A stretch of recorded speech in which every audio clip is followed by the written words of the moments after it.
సమయంలో అండి మనం ధ్యానించబోయే అంశం ఏంటంటే అండి అపజయం జయంగా మారడం. ఏంటమ్మా? అపజయం జయంగా మారడం. ఒకసారి చేతులు పట్టేద్దామండి. అయ్యా అపజయాన్ని ఎలా జయంగా మార్చుకోవాలి? ఆ జయంగా మారడానికి మేము ఎలా ప్రార్థించాలి? ఎలాని ఆత్మను పొందుకోవాలి?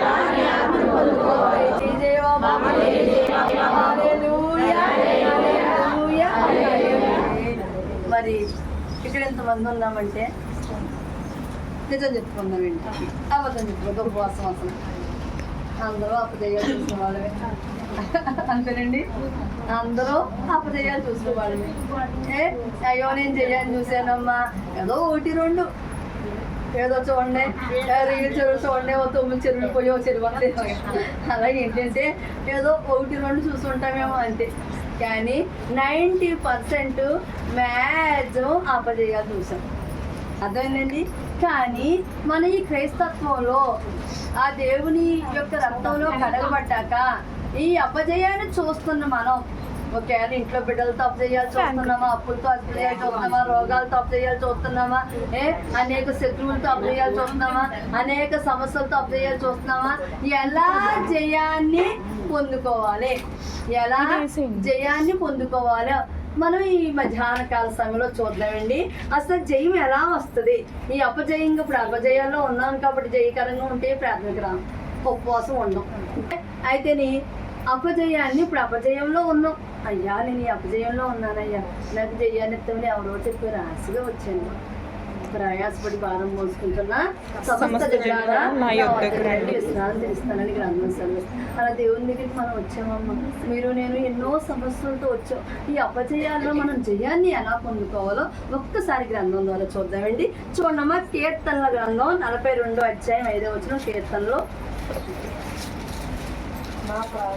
నా ప్రాణమా నీవు ఎలా కృంగి ఉన్నావు, నాలో నీవేళ తొందరపడుచున్నావు. దేవుని యందు నిరీక్షణ ఉంచుము, ఆయనే నా రక్షణకర్త అనియు నా దేవుడనియు చెప్పుకొనుచు ఇంకను నేను ఆయనను స్తుతించెదను. ఇక్కడ దావీదు కీర్తనలో కీర్తనాకారుడు అంటున్నాడు, ఏమంటున్నాడు? నా ప్రాణమా నువ్వు వేళ కుంగి ఉన్నావు, నాలో నువ్వు వేళ తొందరపడుతున్నావు, ఎందుకు ఇది జరగట్లేదు, ఈ అపజయం చూస్తున్నాను అని ఎందుకు తొందరపడిపోతున్నావు? ఒక్కసారి నిరీక్షణ ఆయన వైపు చూడు. సంకల్పం ఉండాలి మనకి. నా దేవుడు గొప్ప దేవుడు, సర్వాంతర్యామి, ఆయన సర్వం సృష్టించడం నిజమైతే నన్ను ఆదుకుంటాడు. నేను ఏదో ఒక అద్భుతం చూసే కదా దేవుళ్ళో కడగబడుతుంది. దేవుళ్ళో అంత అనేక ఆచారాల్లో ఉన్నట్లోంచి ఏదో ఒక బలమైన కారణం చూడటం వచ్చేస్తాం. అవునా? అలా నమ్మకంగా వచ్చినప్పుడు దేవుణ్ణి నమ్మే కదా వచ్చాం. అలానే నమ్మేద్దామండి, దేవుణ్ణి నమ్మే కదా. అలాంటప్పుడు ఆయన చెయ్యాలా? చెయ్యి వదిలేస్తాడా? కానీ అది జరగడానికి ఎక్కడ ఉందో మనకి ఎలా మన ప్రార్థన ఆయనకు అందుకోవట్లేదు. దేవుడు మనకన్నా ఎక్కువ దేవుడు ఏడుస్తాడంట. మనకన్నా ఎక్కువ అయ్యో బిడ్డకి తెలవట్లేదు మార్గం, ఎలా ప్రార్థించాలో తెలవట్లేదు, ఎలా ఉపసించాలో తెలవట్లా, ఎలా నన్ను స్తుతించాలో తెలియదు. ఇక్కడికి పరిగెడుతుంది అంతే. పరుముని గారి దగ్గరికి, అన్నయ్య గారి దగ్గరికి, ఇలా దగ్గరికి పరిగెడుతుంది అంతే. కానీ మోకరించి ఎలా ప్రార్థించాలి, ఎలా స్తుతించాలి, తన ఇంట్లో ఉండి తన విజయాన్ని ఎలా సాధించాలో తెలవట్లేదు అని అంటే దేవుడు బాధపడతాడంట, దేవుడు కృంగిపోతాడంట. దేవుడు మనం ఎలా కృంగుతున్నామో దేవుడు కూడా కృంగుతాడంటండి. అలాగే 42వ అధ్యాయం 1వ వచనం ఏం సెలవిస్తుందంటే, దుప్పి నీటి వాగుల కొరకు ఆశపడినట్లు దేవా నీ కొరకు నా ప్రాణము ఆశపడుచున్నది. దుప్పి నీటి వాగుల కోసం ఆశపడుతుంది. మనం దేవుడి కొరకు ఆశపడాలి. ముందు సమస్యను పక్కన పెట్టి అయ్యా ముందు నువ్వు నాతో ఉండు, నాలో ఉండి నాకు నేర్పు. ఇప్పుడు ఈ అపజయాన్ని ఎదుర్కొంటున్నానయ్యా. ఎంతమంది ఎరికిన్నా నీలో అపరాధాలు ఉన్నాయి, నువ్వు పాపి అంటున్నారయ్యా అంతే. ఎంతమంది ఎరికిన్నా నీకు పశ్చాత్తాపం లేదు, నువ్వు పాపి అందుకే నీకు కార్యాలు జరగట్లేదు అంటున్నారయ్యా. నువ్వు పాపుల కోసం వచ్చావు కదా, పాపుల కోసమే సిలువ ఎక్కావు కదయ్యా, పాపుల కోసమే సిలువనే యాగాన్నే అర్పించావు కదయ్యా. మరి ఈ రోజు నేను నా పాపాన్ని వదిలేసాను బాబు, ఏ రోజైతే నీ రక్తంలో కడగబడ్డానో, ఏ రోజైతే ఈ చెయ్యి నీ చేతిలోకి వచ్చిందో ఆ రోజు అన్నీ వదిలేసానయ్యా. ఆ రోజు అన్నీ వదిలేసానని వాగ్దానం చేసి వచ్చాను నేను. కాకపోతే ఈ మాయాలోకంలో ఉన్నాను కాబట్టి ఏమన్నా ఈర్ష్యాద్వేషం నవ్వడం ఏమన్నా ఉన్నాయేమో, అవి ఏమన్నా ఉండి నేను అపజయాలు చూస్తున్నానేమో, నాకు చెయ్యాలి, నాకు జయాన్ని బాబు అని ముందుగా అక్కడ దుప్పి అక్కడ ఆశకు ఉన్నట్టు నీటి వాగుల కోసం ఆ సలయేటి ఓటలో నీళ్ళు తాగాలంటే దుప్ప ఆశగా ఎదురు చూస్తుందంట. మనం ఆ ఆశగా ఆయన దగ్గర ఆశగా ఉండాలంటే అండి, అలా ఆశగా ఎదురు చూస్తే కనుక అప్పుడు దేవుడు అంటే అండి, ఎందుకంటే మీరు చదవద్దమ్మా 42:2 యొక్క అర్థం ఏంటంటే అక్కడ సజీవ దేవుని కోసం నా ఆత్మ దాహంగా ఉంది. మన ఆత్మ ఇప్పుడు లోక శరీర అవసరాలు, అప్పులేంటి ఏంటి అయ్యేంటి బిడ్డల బాధ్యతలు ఏంటి, శరీరం మాయా శరీరం ఉంది కాబట్టి ఉంటాయి, భావబంధాలు ఉంటాయి. కానీ ఆత్మ అంటే అండి ఆ 42:2 ఏం సరిస్తుంటే ఆత్మదాహం కలిగి ఉండాలి. సజీవమైన దేవుని కోసం ఏదో ఎల్లైనా వచ్చైనా అమ్మ ఈ కార్యాలమ్మ ఆ కార్యాలమ్మ ఈ కార్యం చాలా మంది అలా చెప్తుంటే నాలో నేను నమ్ముకుంటూ ఉంటాను. అయ్యో నా ఆత్మని సజీవమైన దేవుణ్ణి బట్టి నాళ్ళయ్యింది దేవుడిలోకి వచ్చి సజీవమైన దేవుని తెలుసుకోలేకపోయింది. ఎందుకంటే ఆ సజీవమైన దేవుని తెలుసుకోకుండా మనం ఉంటే కనుక ఆత్మ నరకానికి 20 ఏళ్ళు జయం ఇస్తాడు. ఎందుకంటే ఓ బాధపట్టేవాడు కాదు ఈ కార్యాలు అంతండి, ఈ కార్యాలు అంతా ఆయన జయం ఇస్తాడు. కానీ ఈ ఆత్మ ఆయన్ని రుచి చూడట్లేదు. ఆత్మ దుప్పి నీటి వాగుల కోసం దాహం కొన్నట్లు ఈ ఆత్మ ఆయన కోసం, ఆయన ఆత్మ కోసం దాహం అనేది పడుతుందండి. అలా పడకపోవడం వల్ల దేవుడి కార్యాలు చేయట్లేదు. దేవుడు ఎలా అంటే ఏదో పరుగులాడతాం, అటు ఇటు పరుగులాడతాం కనీసం మనం విధేయులమై ఉండట్లేదు. అవి దేనికి విధేయులై ఉన్నాం? కార్యం కోసం విధేయులై ఉన్నాం. నా కార్యం జరగాలి, నాకు ఈ కార్యం జరగాలి. అనేక ఆచారాలు, అనేక క్రైస్తవ మతంలో అనేక ఆచారాల్లో చేస్తూ ఉంటాం. ఆ విధేయులై ఉండకపోతే మీకు ఎలా కార్యాలు జరుగుతాయి? విధేయత అంటే ఏంటి అసలు? నేను ఆల్రెడీ నిన్న 2 ప్రార్థనలు దేవుడు గొప్పగా మాట్లాడి అసలు విధేయత అంటే ఏంటి? నువ్వు దేవుడు మార్గాన్ని వదిలే, దేవుడు అనేక మార్గాలు వదిలేసి దేవుడిలో ఉన్నావు, అది విధేయత. ఆ విధేయతనే మళ్ళీ నువ్వు ఆ విధేయతకి ఎప్పుడైతే ఒక్కసారి నువ్వు ఆయనకి బానిస అయ్యావో మళ్ళీ వేరే వాడికి బానిసలు అవ్వకూడదు, వేరే వాళ్ళకే తల దించకూడదు అని గ్రంథం సెలవిస్తుందండి. ఆ విధేయత లేకపోతే ఆ అద్వితీయ దేవుడు మనకి కార్యం చేయడు. ఆ విధేయత వస్తే మనం స్తుతి అనే యాగాన్ని వేస్తాం, స్తుతి అనే ధూపం వేస్తాం, కానీ ఆ ధూపం వేయట్లేదండి. ఆ లేవి కాండం చూడమ్మ 26:1 మీరు విగ్రహములను చేసుకొనకూడదు, చెక్కిన ప్రతిమను గాని బొమ్మను గాని నిలవబెట్టకూడదు. మీరు సాగిలపడుటకు ఏదో ఒక రూపముగా చెక్కబడిన రాతిని మీ దేశములో నిలపకూడదు. నేను మీ దేవుణ్ణైనా యెహోవాను. హల్లెలూయా. లేవియ కాండం 26 ఏం సెలవిస్తుందంటే అండి, దేవుడి పట్ల విధేయులకు బహుమానాలు ఇస్తాడు. ఈ రోజు దేవుళ్ళో నువ్వు నమ్ముకున్నావా? అనేక ప్రాబ్లమ్స్ తో నువ్వు ఉన్నావా? నువ్వు దేవుడి పట్ల విధేయత లేదు అంటానికి గ్రంథం సెలవిస్తుంది. దేవుడు మార్గంలోకి వచ్చాక ఎలా ఉన్నావమ్మా? అక్కడ 26 లేవియ కాండం 26:1 మన దేవుడు ఏం దేవుడు? వాక్యమై ఉన్న దేవుడు. వాక్యం అనే ఖడ్గాన్ని మనం పట్టుకోవాలి. అది కాకుండా అక్కడ ఇతరుల ఆచారాల్లోకి వెళ్ళేవా? నీ ఎళ్ళ నా ఎళ్ళ కార్యం జరగదు. దేవుళ్ళకు ఎన్నేళ్ళుండో నీ ఇల్లు శ్రమ బానే ఉంటుంది. విధేయత ఏది? విధేయత అంటే ఏంటని దేవుడు చెప్పాడు అక్కడ లేవియ కాండం 26:1 మీకోసం మీరు విగ్రహాలు చేసుకోవద్దు, అక్కడ విగ్రహాన్ని జ్ఞాపక చిహ్నాలు నిలబెట్టవద్దు, మీరు మొక్కేందుకు మీ దేశంలో రాతి విగ్రహాలు నిలబెట్టవద్దు. ఎన్ని చేతలంటే నేను మీ దేవుడు, నేను యెహోవాని. మీరు కనుక విగ్రహాన్ని ప్రతిమను నిలబెట్టారా సాతాన్ని పూజించినట్టు. తెలుసుకోపోతే ఎలాగమ్మా? దేవుడు నమ్ముకుని విధేయులుగా లేకపోతే ఎలాగ? నీ ఇల్లు ఎప్పుడైతే విగ్రహాలు పెట్టావో, నైవేద్యం పెడుతున్నావో, అక్కడ విగ్రహాన్ని అర్పిస్తున్నావో అక్కడ నీ ఇల్లు అలా వెళ్ళిపోతుంది. నీ ఇంట్లో కార్యాలు జరగవు. నీ ఇంట్లో కార్యాలు జరగవు. దేవుడు వాక్యమై ఉన్న దేవుడు, అక్కడ పదునైన కత్తి, వాడిగల బాణం, ఆ వాక్యం వెలుగులో మనం నడవాలి. కానీ ఏ విగ్రహాన్ని, ఏ ప్రతిభని నిలబెట్టి ప్రార్థన చేయకూడదు. అలా ప్రార్థన చేసిన కుటుంబాలు ఏమీ వద్యలో. అది సత్యమండి, అది సత్యవాక్య ప్రకటన. నమ్ముకున్నందుకు ఏంటి, ఏమి న్యూ టెస్టిమెంట్ ఏంటి? ఆయన శిలువ రక్తంతో ఆయన యాగం అర్పించేసాడు. ఆయన ప్రతిమని ఏల్పించి నువ్వు ధూపం వేస్తావా? ఎంత ధైర్యం నీకు? ఆ ధూపం వేస్తే నీ కుటుంబంలో వేసిపోద్దని తెలియదా? నీ యజమాని ఏది పట్టుకుని ఆపుజేయమే, నీ బిడ్డలు ఎక్కడికి వెళ్ళినా ఆపుజేయమే. ఎలా ధూపం వేస్తావు? మోకరించి స్తుతి అనే ధూపం ఇవ్వాలి, ఈ రక్త స్తుతి అనే ధూపం ఇవ్వాలి. అక్కడే విజయం చేస్తాం. అంతేగాని మనం ఇష్టం వచ్చినట్లు ధూపదీపాలు వేసామంటే మన కుటుంబాలు ఏమవుతాయండి? లెగిసిపోతాయి. ఆడు ఏం చేయాలంట? ఎప్పుడు స్తుతి అంట. స్తుతిస్తూ అయ్యా నాయనా అని వాక్యమై ఉన్న దేవుడు బాబు నా కోసం బాబు నాయనా. ఓల్డ్ టెస్టిమెంట్ అంతా బలులు యాగాలు అవి ఉంటాయి. కానీ న్యూ టెస్టిమెంట్ ఎప్పుడైతే నువ్వే యాగం అయిపోయావు, ఆ సిలువనే బలి మీద యాగం అయిపోయావయ్యా. ఆ యాగం అయిపోయాక నేను ఏ బలిని వేయకూడదు, నేను ఏ బలిని వేయకూడదు, నీ వైపు చూడాలి. అప్పుడు పట్టినదల్లా బంగారం అవుతాడు. కానీ మనం ఈ అపజయాన్ని జయంగా మార్చుకోవట్లేదు. ఈ అపజయాన్ని జయంగా మార్చుకోవట్లేదు. ఆ స్తుతి అనే ధూపం మనం వేస్తూ ఉంటే కనుక, ఆ మోకాళ్ళ యాగం, ఆ ఉపవాస యాగాన్ని మనం అర్పిస్తూ ఉంటే అప్పుడు చేస్తాడు కార్యాలు.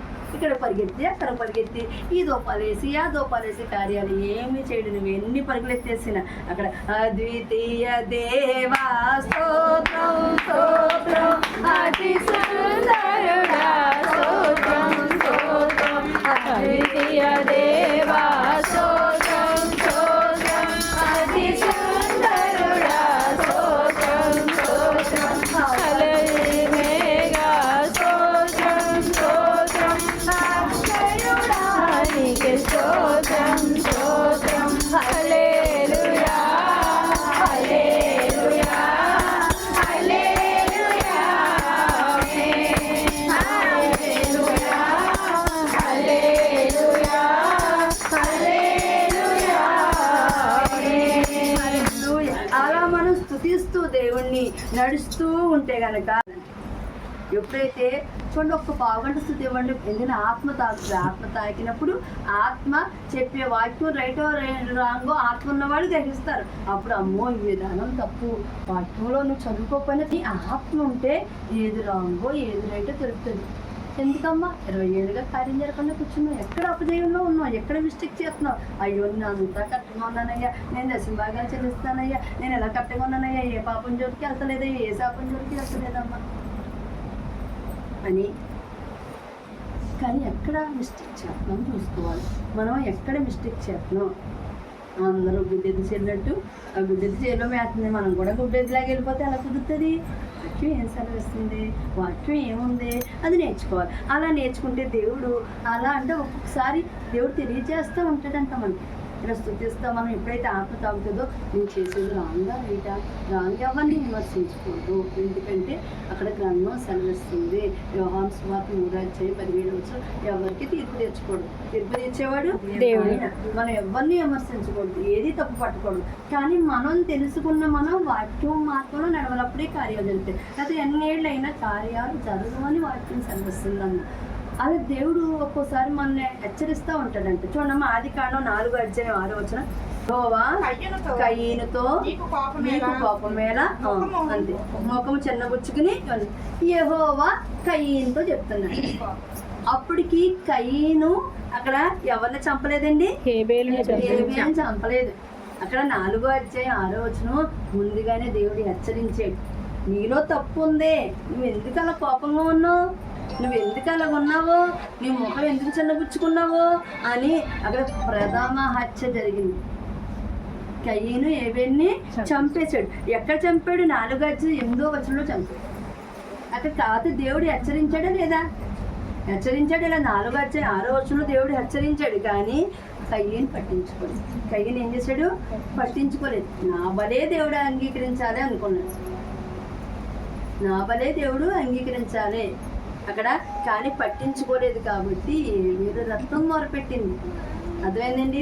ఆడ మన దేవుడు మనం హెచ్చరిస్తూ ఉంటాడు. ఏ ఒక విషయంలో మనం ఎలా ప్రాబ్లమ్స్ ఉన్నాం, అయ్యా మరి మనం అందుకే అమ్మ ఏకాంతంగా ప్రాంతంలోకి వెళ్ళండి, ఏకాంతంగా స్థుతి చేయండి. దేవుడు మాట్లాడతాడు. దేవుడు ఏం చేస్తాడండి, మాట్లాడతాడు. మనం ఎక్కడ తప్పు చేసామో అలా స్థుతి చేసి కొంచెం మౌనంగా పడుకోకూడదు. మౌనంగా కనిపెట్టి కూర్చున్నాం అనుకోండి, అప్పుడు మనకు చూపిస్తూ ఉంటాడు దేవుడు.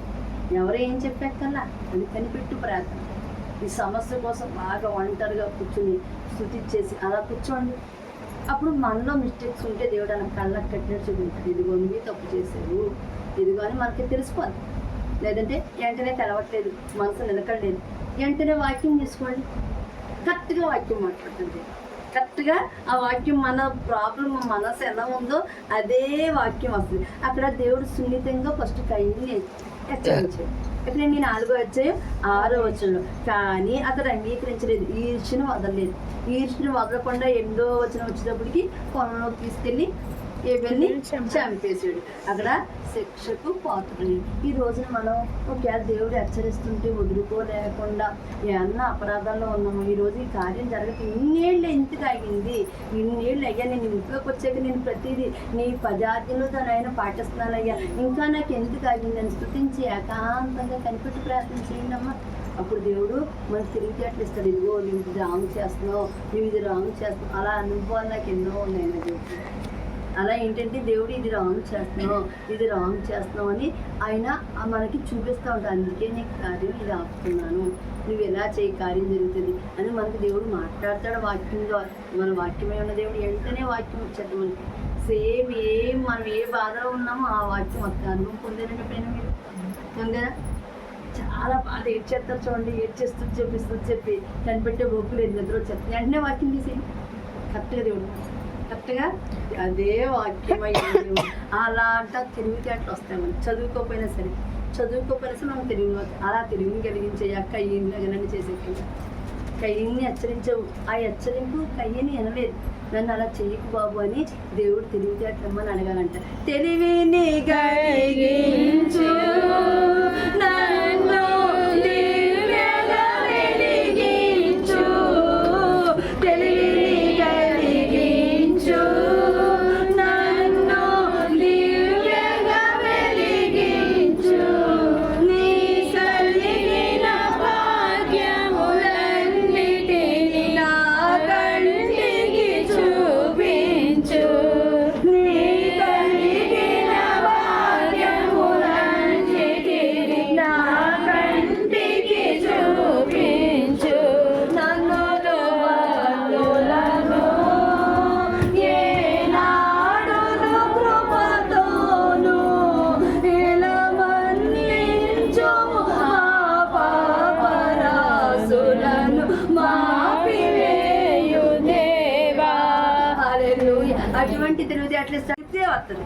దేవుడితో ఏకాంతంగా గడితే ఇన్నేళ్ళాటిని పరుగులేందుకమ్మా. ఆదివారం సన్నిధికి వెళ్ళండి, హాయిగా ఇంట్లో కూర్చోండి, హాయిగా ప్రార్థించుకోండి. కార్యాలు విడుదల అవ్వకపోతే అన్నాడు ఏ పరిమళక్కల దగ్గరికి మీరు పరుగులెత్తాలి. అర్థమైందండి. ప్రశాంతంగా కూర్చుని కార్యాలు విడుదల అవ్వకపోతే అడగండి. కానీ మనలో ఆ ప్రార్థనా శక్తి నాకే ఎత్తాడు దేవుడు మీకు ఏంటి అన్న మనం ప్రార్థిస్తే అందరికీ దేవుడు ఇస్తాడు. అలా మనం స్తుతిస్తూ ఉంటే గొప్పగా నిలబడతాడంటండి దేవుడు. గొప్ప సకల ఆశీర్వాదాలు ఇస్తాడంటండి. ఒక్కసారి వాక్యం ద్వారా చూద్దామండి. చూడమ్మా, సంఖ్యాకాండం 6వ అధ్యాయం 25వ వచనం. నీ మీద తన సన్నిధి కాంతి ఉదయింపచేసి సమాధానము కలుగజేయును గాక. హల్లెలూయా.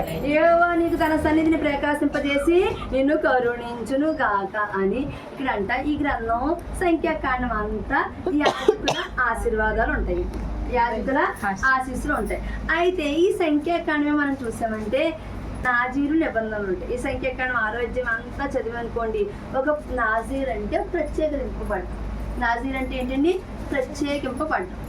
ఒక నాజీర్ ఎలా ఉండాలి, నాజీర్ నియమాలు ఏంటి అని. నాజీర్ అంటే మన లైఫ్ లాంగ్ నాజీర్ వ్రతం తీసుకోరండి. కొన్నాళ్ళని తీసుకుంటారు. ఎందుకంటే మేము ఆ భార్యకి దూరంగా ఉంటాం, మేము కింద పడుకుంటాం అని చిన్న కొన్ని నియమాలు ఉంటాయి. అలా నాజీర్ వ్రతం తీసుకుంటాం అని పాత నిబంధన. ఇదేంటంటే ఓల్డ్ టెస్ట్మెంట్. సరిగ్గా వెళ్ళడము ఇదేంటి ఓల్డ్ టెస్ట్మెంట్, న్యూ టెస్ట్మెంట్ చేయట్లా. అక్కడ నాజీర్ అంటే ప్రత్యేకింప. నాజీర్ అంటే ఏంటండి అలా ప్రత్యేకించి కనుక మనం ప్రతి విషయంలో ఆయనకి అంగీకారంగా ఉంటే కొన్ని వరాలు ఇస్తాడు. అయితే మనం ఇప్పుడు ఇక్కడ 6:25 వచ్చినాం. అక్కడ యాజకుల ద్వారా ఆయన తన సన్నిధి కాని ప్రకాశింపజేసి నిన్ను కరుణించును కాక అని ఉంది. అయితే న్యూ టెస్ట్మెంట్కి మనం వచ్చేసేటప్పటికి ఆయన శిలువ రక్తంతో ఆ న్యూ టెస్ట్మెంట్ వచ్చేటప్పటికి ఎప్పుడైతే బాప్తిసం తీసుకున్నామో నువ్వు నాజీరు చేయబడింది. అదేంటండి నాజీరుకి నియమ నిబంధనలు ఎలా ఉంటాయో మనకి ఆజ్ఞలు ఉంటాయి. మన ఆజ్ఞలు దాటకూడదు. ఎప్పుడైతే బాప్తిసం తీసుకున్నామో మనం నాజీరు చేయబడ్డాం, ప్రత్యేకింపబడ్డాం. నాజీర్ అంటే ఏంటండి ప్రత్యేకింపబడ్డాం. అయితే నాజీర్ చేయబడ్డాం అనే విషయం మర్చిపోకూడదు. నేను ప్రత్యేకింపబడ్డాను ఆయన రక్తంలో, ఆయన రక్తంలో నేను కడగబడ్డాను. ఆ 10 ఆజ్ఞలు దాటకూడదు. ఆ 10 ఇప్పుడు బాప్తిసం తీసుకున్నావు, డబ్బులు వడ్డీకి ఎత్తున్నావా, దేవుడిని కార్యం చేయి. బాప్తిసం తీసుకున్నావు, ఎదటోని తిడుతున్నావా, దేవుడిని ఎలా కార్యం చేయదు. బాప్తిసం తీసుకున్నావు, నీ ఆత్మని చూడట్లేదా, దేవుడి కార్యం చేయడు. నీ తల్లిదండ్రులను చూడట్లేదా, దేవుడి కార్యం చేయదు. మరి 10 ఆజ్ఞలు దాటకూడదు. 10 ఆజ్ఞలు దాటకూడదు. దాటేమంటే దేవుడి కార్యం చేయడు. ఎందుకంటే నాజీరు మనం ప్రత్యేకింపబడ్డాము. మనం ఏంటి ప్రత్యేకింపబడ్డాము. ఎందుకంటే ఆయన రక్తంలో బాప్తిసం తీసుకుని మనం ప్రత్యేకపెట్టాం కాబట్టి పరిశుద్ధులుగా ఉంటాం. ఆ పరిశుద్ధత ఒకవేళ కార్యం అపజయం, మన అంశం ఏంటి అపజయం నుంచి మనం ఫస్ట్ ఏం చూస్తాం. అపజయం నుంచి మనం జైల్లోకి రావాలంటే ఫస్ట్ కీర్తన గ్రంథం చూసామండి, అర్థమవుతుందా. తర్వాత మనం అక్కడ లేవీయ కాండం చూసాం. మనం ఆ దుప్పి కీర్తనలో అక్కడ దుప్పి ఆశకి ఎదురు చూస్తున్నట్టు మనం ఆయన కోసం ఎదురు చూస్తే అపజయంలోంచి జయంలోకి వస్తాం. అలాగే రెండోది విగ్రహాన్ని నిలబెట్టకూడదు. ప్రతిమని ప్రతిమని నిలబెట్టకూడదు. నిలబెట్టామా మనం ఏమిటట్టుగా మనం జయాన్ని చూడము అని చూసాం. అలాగే ఇంకేం చూసాం, నాజీరు. మరి ఎప్పుడైతే బాప్తిసం తీసుకున్నాం ఏంటమ్మా ప్రత్యేకింపబడ్డాము అంటే ఆజ్ఞలు పాటించాలి. ఆజ్ఞలు పాటించకుండా నువ్వు నీకు వడ్డీలు కావాలి, నీకు ఎలా కార్యం చేస్తాడమ్మా, నీ ఇంట్లో మనశ్శాంతి ఎలా ఉంటుందమ్మా, నీ బిడ్డలు ఎలా మనశ్శాంతిగా ఉంటారమ్మా. నువ్వు ఆజ్ఞలు దాటేసావు. నువ్వు ప్రత్యేకింపబడిలోకి రక్తంలో కడగబడుకో, ఈ రక్తంలోకి రాకు. ఇది ఆజ్ఞలు కలిగింది. ఎలా ఇచ్చారు నీకు బాప్తిసం? పాస్టర్ గారు ఎలా బాప్తిసం ఇచ్చారు? నీకు ఆజ్ఞలు చెప్పలేదా? అమ్మ బాప్తిసంలోకి వచ్చేకి ఈ నియమాలు ఉండాలి, ప్రత్యేకింపబడ్డం బాప్తిసం అంటే అని నియమాలు చెప్పలేదా? చెప్పకుండా మరి వస్తే మరి ఎలా ఉంటుంది? మరి కార్యాలు ఎలా జరుగుతాయి? అమ్మ మనం పరిశుద్ధులుగా జీవించాలి. పరిశుద్ధుని చేసి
అలా నియమ నిబంధనలు పాటిస్తే కనుక ఆయన వెలుగు మనల్ని తాగుతుంది. ఆయన వెలుగు మనపై ఉంటుంది.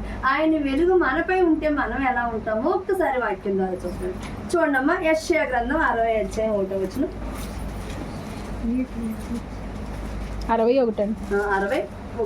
నీకు వెలుగు వచ్చి ఉన్నది, లెమ్ము తేజరిల్లుము, యెహోవా మహిమ నీ మీద ఉదయించెను. హల్లెలూయా. దేవుడు వస్తున్నాడు. అక్కడ దేవుడు వస్తున్నాడు. నా వెలుగైన యెరూషలేమా లెమ్ము. నా వెలుగు దేవుడు వస్తున్నాడు. యెహోవా నా మీద యెరూషలేమా లెమ్ము. అదేనండి, దేవుడు వస్తున్నాడు. నువ్వు ఒక యెరూషలేములా కట్టబడాలి. యెరూషలేములా కట్టబడాలి. ఏదో యెరూషలేము అంటే పరిమళ సన్నిధి కట్టేయడం అది కదండి. నీ దేహము నీ ఆత్మ ఒక యెరూషలేములా కట్టబడి దేవుడు వస్తున్నాడు లెమ్ము. దాని అర్థం ఏంటి? ఓ నా వెలుగైన యెరూషలేమా లెమ్ము, అక్కడ నీకు వెలుగు వచ్చి ఉన్నది లెమ్ము, తేజరిల్లెము, యెహోవా మహిమ నీ మీద ఉదయించును.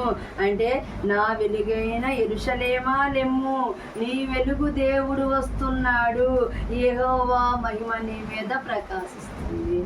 మరి ప్రకాశింపే చేసేరా రెండవ రాకడ దినాల్లో, ఆయన రాకడ దినాల్లో ఉన్నాం. మరి మన మీద వెలుగు కుమ్మరించాలా వద్దా? మరి ఏం దాటినా మనం ఇంత నమ్ముకుని ఆటలానికి వెళ్ళిపోతే ఒక్కగా ఏడేళ్ళ శ్రమలు పెట్టిపోతాం. ఏడేళ్ళ ఎందుకంటే ఏ సంఘాలని కాదు, ఆయన వరుడు మనం వరుసాలి. ఆయన వరుడు ఆత్మ కలగాలి. ఆత్మ లేని వాళ్ళని ఎవరిని ఆయన తీసుకోడు, వాళ్ళ వధువు సంఘంలోకి తీసుకోడు. ఆచారాలతోనే మనం మునిగిపోతాం, ఆచారాలతోనే మనం మునిగిపోతాం. లెమ్ము తేజరిల్లుము నీకు వెలుగు వచ్చి ఉన్నది, లెమ్ము తేజరిల్లుము నీకు వెలుగు వచ్చి ఉన్నది, యెహోవా మహిమ నీపై, యెహోవా మహిమ నీపై ఆచారాల్లో ఉండంటే, ఆయన మార్గంలో ఏ ఆచారం చేయకుండా వాక్యం అనే దీపంలో నడిస్తే సముద్ర వ్యాపారం మన వైపు తిప్పబడుతుంది. అదేంటండి జనముల ఐశ్వర్యం. ఎందుకంటే పాత నిబంధన ఓల్డ్ టెస్టమెంట్ చనిపోతుంది. ఒక దేశాన్ని పడగొట్టి ఒక దేశానికి దేవుడు ఇచ్చాడు. అలా చేసే దేవుడు ఈరోజు నీకు నిన్ను నన్ను లేముగా ఉంచుతాడమ్మా. కానీ వాక్యం ప్రకారం నడవాలి మనం. వాక్యం ప్రకారం నడవకపోతే ఎన్నేళ్ళైనా రాకపోతే మనకి అది సత్యమేంటి, అది సత్యవాక్య ప్రకటన. మన గ్రంథంలో బుద్ధిగా వెళ్ళకూడదు. నేను ఈ రోజున అపజయం చూస్తాను, ఎందుకు చూస్తున్నానో, ఎక్కడ నేను మిస్టేక్ చేస్తాను ప్రార్థించండి. మా పరిమళ చెప్పింది నేను అబద్ధం చెప్పచ్చు కదా, అంతేనా? నాకు సోయల మీద తప్పు చెప్పచ్చు, అంతేనా? అప్పుడు అది ఏది రైటో ఏది రాంగో మీరు ఏకాంత ప్రార్థనలోకి వెళ్ళాలి, ఆత్మను పొందుకోవాలి. అప్పుడు చెప్పేది నిజమా, దేవుడు మాట్లాడుతున్నాడా, సాతాను అన్న విషయం మీకు అర్థమవుతుంది. అలా ఆయన వెలుగును మనం పొందుకుంటే మనం స్థిరమైన బండి మీద కట్టబడుతుంది. ఈ రోజు క్రైస్తవులు ఎవ్వరూ కూడా అక్కడ యెషయా గ్రంథం మీకు మనం చెప్పినట్టు గుర్తుందో మరి అది గుర్తులేదు. 90% నామకాంత క్రైస్తవులు వాళ్ళందరూ పాతాళానికి వెళ్తారు. 10% నిజమైన క్రైస్తవులు. ఆ 10% నిజమైన క్రైస్తవులు స్థిరమైన బండి మీద కట్టబడతారంట. అని ఎలా కట్టబడతారంట చూడమ్మా. కీర్తన గ్రంథం 132:13.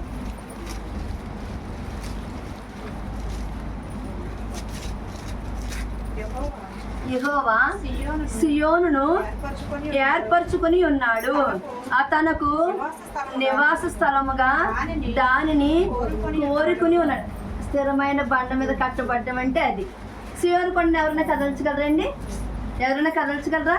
కదల్చలేరు. అక్కడ యెహోవా తన ఆలయ స్థానంగా ఉంటకు ఆయన సియోను ఎంచుకున్నాడు, తన నివాస స్థలంగా దాన్ని కోరుకుని ఉన్నాడు. సియోను కొండను ఎవరు కదిలించలేరు. అర్థమైందండి? నాడు నేడు రేపు కూడా ఉంది. ఎంతో మంది రాజుల కాలం నుంచి ఇప్పుడు వాళ్ళ కాలం వచ్చేసింది, కానీ సియోను కొండను ఎవ్వరూ కదిలించరు.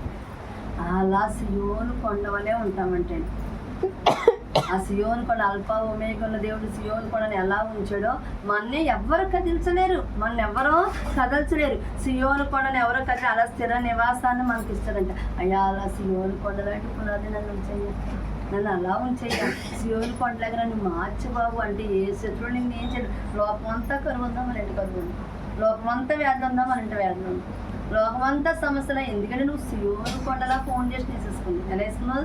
ఆ వాక్యం ఈ వాక్యాన్ని ఎలా వేసేసుకున్నావు?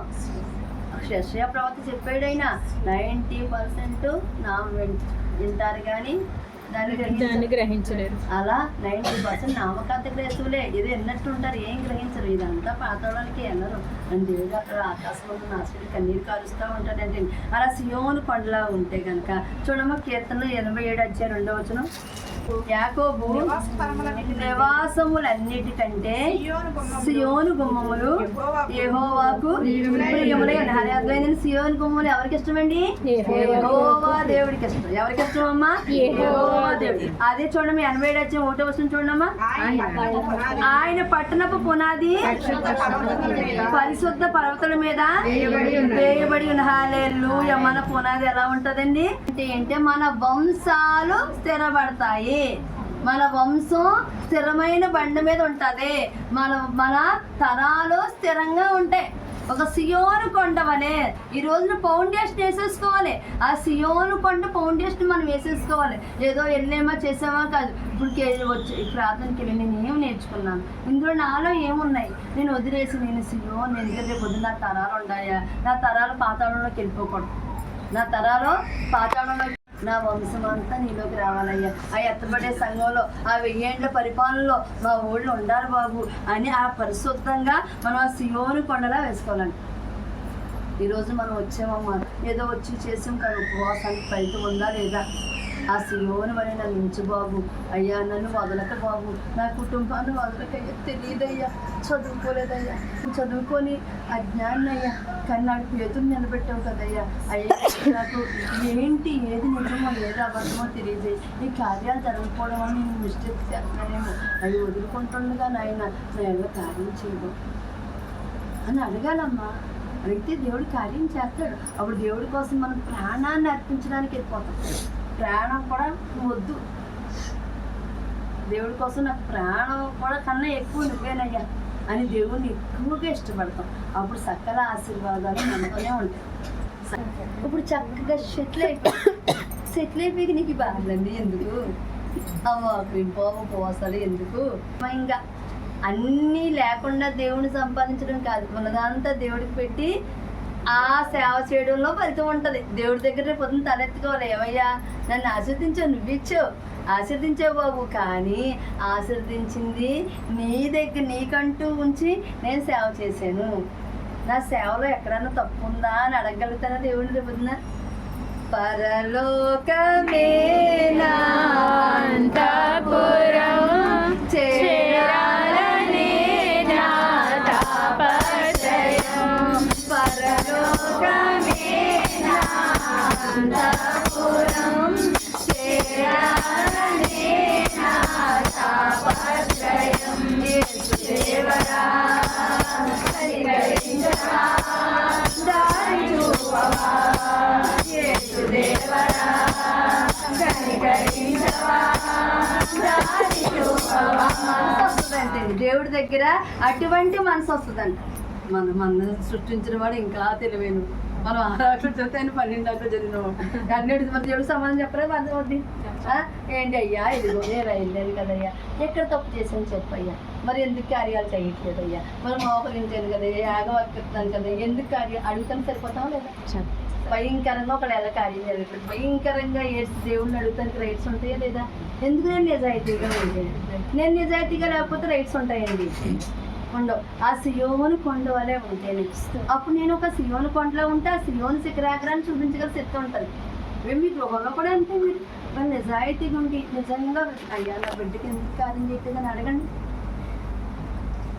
కార్యాల కోసం వస్తున్నాం, ఇది కావాలి అది కావాలి అనుకుంటాం, అంతే కాదు. దేవుడు కావాలి, ఆత్మ కావాలి. ఇప్పుడు ఆత్మ కోసం చచ్చిపోయిన అన్నదమ్ములు లెక్సేను, నా భర్తను లెక్సేను, నా బిడ్డను లెక్సేను. దేవుడే ఉంది, దేవుడి తర్వాతే వాళ్ళు. దేవుడి కోసం చచ్చిపోవడానికి చచ్చిపోతానండి.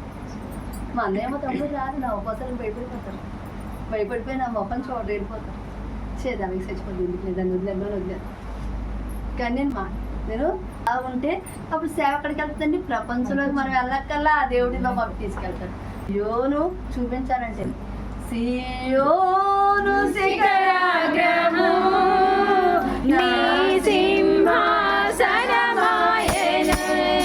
సియోను శిఖరాగ్రము నీ సింహాసనమాయెను.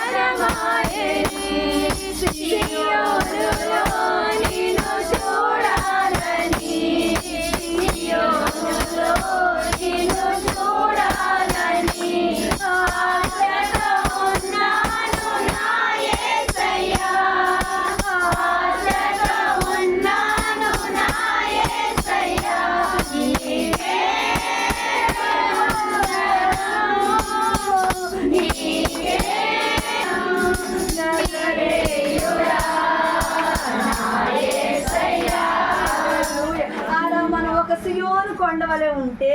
మన లైఫ్ లో ఏం జరుగుతుందో ఒకసారి చూడమ్మా. యెషయా గ్రంథం 35:9 క్లోజ్ చేసేస్తాం పాపం, అందరూ వస్తూ ఉన్నారు. అక్కడ సింహం ఉండదు, క్రూర జంతువులు దాని ఎక్కవు, అది అక్కడ కనబడవు. విమోచింపబడిన వారే అక్కడ నడుచుదురు. యెహోవా విమోచించిన వారు పాటలు పాడుచు తిరిగి సియోనునకు వచ్చెదరు. వారి తలల మీద నిత్యానందము ఉండును. వారు ఆనంద సంతోషములు గలవారే వచ్చెదరు. దుఃఖమును నిట్టూర్పును ఎగిరిపోను. హల్లెలూయా. ఇక్కడ ఈ యెషయా గ్రంథం 35 చదివితే మనం దేవుడు తన ప్రజలను ఓదారుస్తాడు. ఎలా ఓదారుస్తాడంట? వాళ్ళ మార్గంలో అపాయాలు ఏమీ ఉండవు, ప్రజలకు హాని చేసేందుకు ఆ మార్గంలో సింహాలు ఉండవు, ప్రమాదకరమైన జంతువులు ఏమీ ఉండవు. ఆ మార్గంలో ఆయన తన ప్రజలను రక్షించుకుంటూ నడిపించుకుంటాడంట. సియోను కొండ అలా ఉంటుంది. సియోను కొండ మీద మనం కట్టబడ్డామా, మన జీవితాలు అలా ఉంటది. అదే యెషయా గ్రంథం 35:8 చూస్తే ఒక రాజమార్గం చదివిద్దామా, ఏమైపోతుంది? ఆ రాజమార్గం ఒక పవిత్రమైన రాజమార్గం లాగా ఆ రాజమార్గంలో మనం నడిపిస్తాడంట. అదే అధ్యాయం 35:10 చూస్తే ఆయన స్వతంత్రం చేస్తాడు. మనము స్వతంత్రంగా అక్కడ సియోనులో సంతోషిస్తాము. నిత్యానందం కలిగి. ఒక మాటలో చెప్పాలంటే మనం సియోను కొండ వల్లే స్థిరమైన పునాది వేసుకుంటే, దేవుడు మార్గంలోకి వచ్చాక స్థిరమైన పునాది కనుక మనం వేసుకోకపోతే మన ఆత్మలో నా అగ్నిగుణంలోకి వెళ్ళిపోతాయి, అంటే నరకంలోకి వెళ్ళిపోతాయి. కానీ వేసుకున్నామా సియోను కొండ వల్ల నిత్యానందంతో ఉంటుంది. మనం ఎలా ఉంటామండి?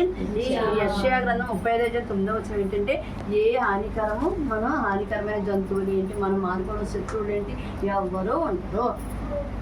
యెషయా ప్రవక్త గొప్ప ప్రవక్త, పుట్టుకుని రాకండి అన్నీ చెప్పేసి ఇలా చెప్పిన మాట నువ్వు ఒక సియోను కొండ వల్లే పునాది చేసుకో. దేవుడు మాకు లేకపోతే వెళ్ళకు, లేకపోతే ఏదైనా వేస్ట్, లేకపోతే ఇల్లు నిత్యానందం ఉండదు. దేవుడిలో ఉండి ఏడుస్తానే ఉంటాం, డైలీ మనం ఏడుస్తానే ఉంటాం. అలా ఏడుపుగా ఉండకూడదు, మన మార్గాలు మార్చుకోవాలని గ్రంథం సెలవుస్తుంది. నిత్యానందము సత్యానందము నీలోనే అత్యానందము అగపడుచుండును, అత్యానందము అగపడుచుండును, దీనులకిచ్చుచున్న కొలది మనోవిచారము కూడదు నీకు మహిమకరంబులే కావలెను. హల్లెలూయా. ఈరోజు మనం ఏ అంశాన్ని ధ్యానించామో అపజయం నుంచి జయంలోకి వెళ్ళాము. ఈరోజు 20 ఏళ్ళు 30 ఏళ్ళు దేవుడు ఇంకా సమస్యలతో ఉన్నారా? మనం ఎక్కడ ఉన్నామో, ఎక్కడ మార్చుకోలేదు. కీర్తన గ్రంథం 42:5 ద్వారా కుంగిపోకండి, స్తుతించండి. ఏంటి? మీరు కృంగిపోవద్దు, సమస్యను చూసి కుంగిపోవద్దు, భయపడద్దు, మీరు స్తుతించండి. అలాగే ఆదికాండము అక్కడ 4:6 దేవుని మాట లక్ష్య పెట్టాలి, కయ్యని లక్ష్య పెట్టలేదు.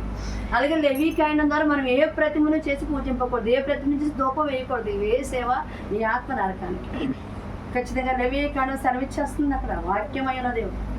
నువ్వు పరిమళం నమ్ముతున్నావా, దేవుడు నమ్మలేదైతే. అర్థమైందా?